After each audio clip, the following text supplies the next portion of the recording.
Janet Finch-Saunders. Secretary, around £100 million of grants were de-hypothecated in this year's budget for local authorities and local government, and of course we see that as a positive move forward. Obviously the costs of administration are very high.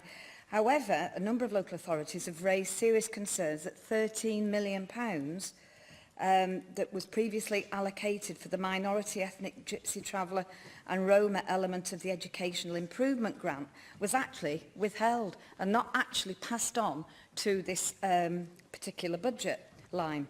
The Education Secretary has since admitted error in this regard, thereby transferring this extra funding to make up for the shortfall. However, once again, our more rural local authorities were completely excluded from this correction.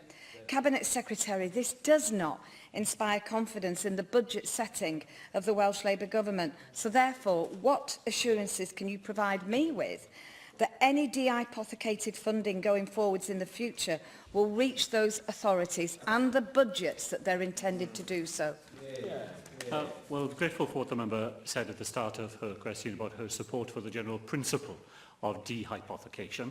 And I was very keen in this budget round for this year to take a step forward in that, because at times when local authority budgets are under such pressure, we respond to the case they make to us.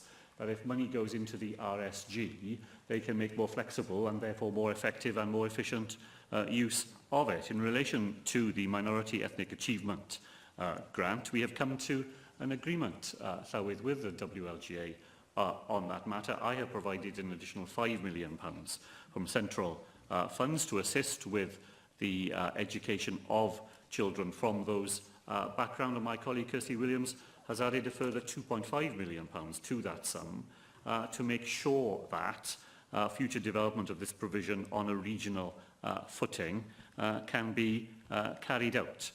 We were glad to reach that agreement with the WLGA.